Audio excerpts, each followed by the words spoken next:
जय श्री कृष्णा।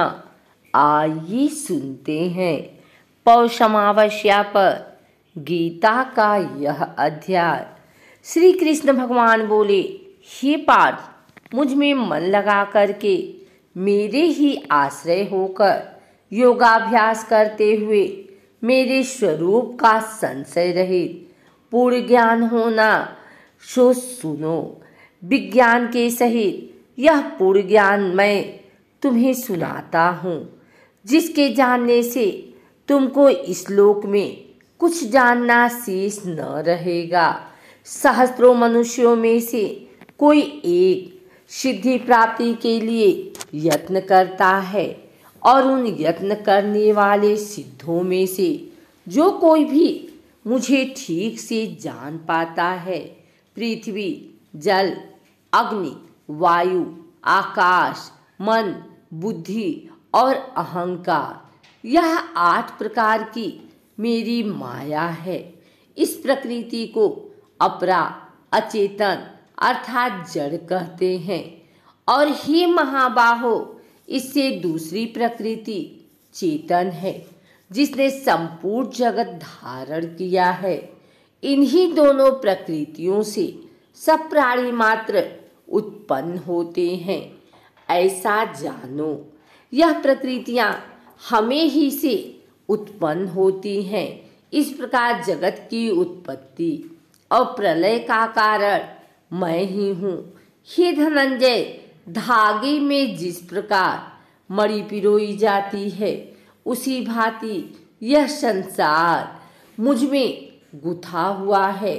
मुझसे परे और कुछ भी नहीं है। हे कुंती पुत्र, जल में, रस में ही चंद्रमा और सूर्य में प्रभा मैं ही हूँ। सब वेदों में प्रणव मैं ही हूँ। आकाश में शब्द तथा पुरुषों में जो पौरुष मैं ही हूँ। हे अर्जुन, पृथ्वी में जो सुगंध है तथा अग्नि में तेज मैं ही। सब प्राणियों में जीवन और तपस्वियों में तप मैं ही हूँ। हे पार्थ, संपूर्ण प्राणियों में सनातन बीज रूप मुझको ही जानना। बुद्धिमानों में बुद्धि रूप और तेजस्वियों में तेज मैं ही हूँ। हे भारत, गर्भ, काम और रोग रहित बलवान पुरुषों में बल और पुरुषों में धर्म के विरुद्ध न जाने वाला काम मैं ही हूँ। जितने सात्विक, राजस, तामस पदार्थ हैं, वे सब मुझसे ही उत्पन्न हुए हैं, परंतु उनमें मैं नहीं रहता हूँ। ये मुझ में है। सत्व, रज, तम, ये तीनों गुणों के भावों से यह सारा संसार मोहित हो रहा है। इस कारण यह इसमें अव्यय परमात्मा को नहीं जानता। मेरी ही गुणोमयो और दिव्यमया अत्यंत दुस्तर है। जो मुझको अनन्य भाव से भजते हैं, वे इस माया को पार कर जाते हैं। जो पापी, मूढ़, नराधम माया ने जिनका ज्ञान हर लिया है और आसुरी भाव ग्रहण किए हुए मुझको नहीं पाते हैं।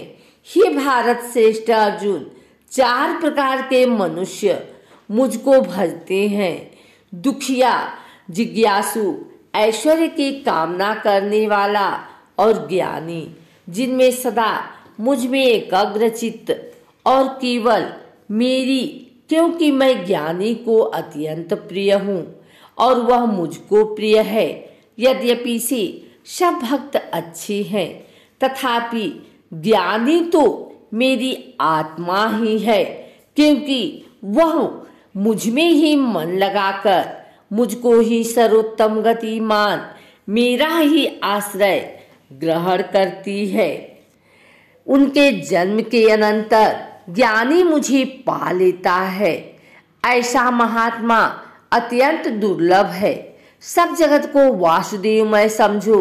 अपनी अपनी प्रकृति के नियम के अनुसार भिन्न भिन्न कामों, वासनाओं में अज्ञात में डूबकर उन फलों की चाहना से अन्य देवताओं के अधीन होकर उनकी उपासना करते हैं।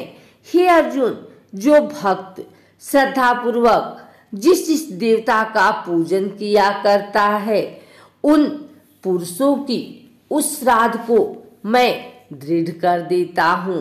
वह उस श्राद्ध से युक्त होकर उस देवता की आराधना करता है, फिर उसको मेरी ही रचे हुए काम फल प्राप्त होते हैं। परंतु उन अल्प बुद्धि वालों का फल नाशवान है। देवताओं की आराधना करने वाले देवताओं को मिलते हैं और मेरे भक्तजन मुझ में मिल जाते हैं। मेरे अव्यय अविनाशी अति उत्तम स्वरूप को न जानकर मंद बुद्धि लोग मुझे अव्यय को व्यक्त देह मानते हैं। मैं योग माया से आच्छादित होने के कारण सबको नहीं देखता हूँ। उसमें मूढ़ लोग अनादि तथा अविनाशी मुझको नहीं जानते।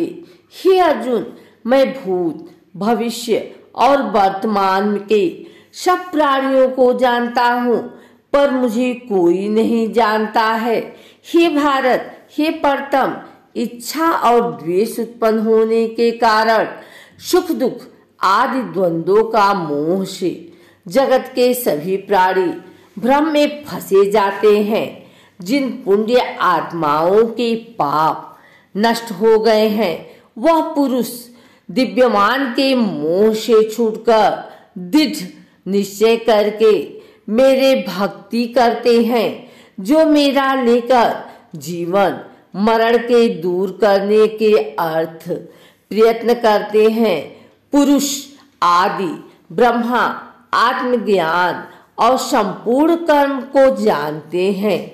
जो आदिभूत अधिदेव और अधिज्ञ इन सब में व्यापक है, मुझे जान पड़ता है।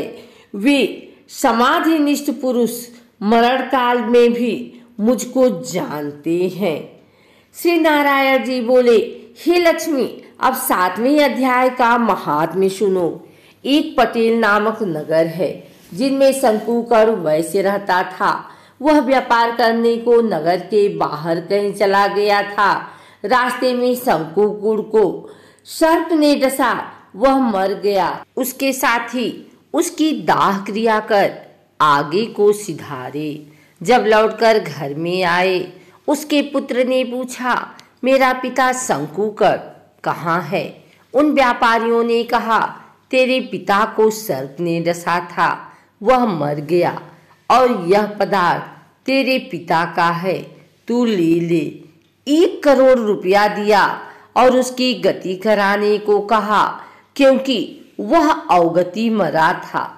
उस बालक ने अपने घर आकर ब्राह्मणों से पूछा कि सर्प डसे की गति कैसे करानी चाहिए। पंडितों ने कहा, नारायण बलि कराओ। ऊद के आटे का पुतला बनाया, चुनिया चढ़ाई, जैसे विधि किया। बहुत ब्राह्मण जीवाएं श्रद्धा पिंड पत्तल कराया। बाकी द्रव्य जो रहा चारों भाइयों ने बांटा। एक पुत्र ने कहा, जिस सर्प ने मेरे पिताजी को काटा है, मैं उसको मारूंगा। उन व्यापारियों से पूछा, वह ठौर मुझे बताओ जहां मेरा पिता शंकुकर मरा है। व्यापारियों ने कहा, चल ले चलते हैं। वहां ले जाकर के खड़ा किया। देखा तू वहां एक वामी है, जिसे कंदलों के साथ खोदने लगा। जब छेद बड़ा हुआ, वहां से एक सर्प निकला। कहा, तू कौन है? मेरा घर क्यों बिगाड़ता है? उस बालक ने कहा, मैं शंकुकर का पुत्र हूँ। जिस सर्प ने मेरे पिता को मारा है, मैं उसको मारूंगा। तब सर्प ने कहा, हे पुत्र, मैं तेरा पिता हूँ। तू मुझे इस अधम देह से छुड़ा और मुझे मत मार। यह मेरे पूर्व का कर्म था, सो मैंने भोगा। तब पुत्र ने कहा, हे पिता, कोई यत्न बताओ जिससे मेरे पिता का उद्धार हो।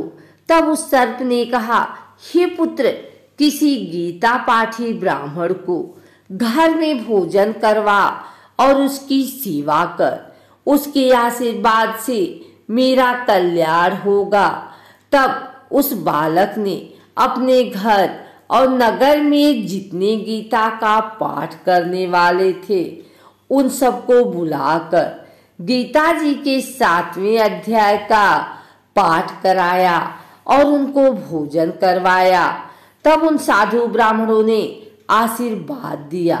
तत्काल वह अधम देह से छुटकर देव देही पाए विमान पर चढ़कर आकाश मार्ग को जाता हुआ अपने पुत्र को धन्य धन्य करता वैकुंठ धाम प्राप्त हुआ।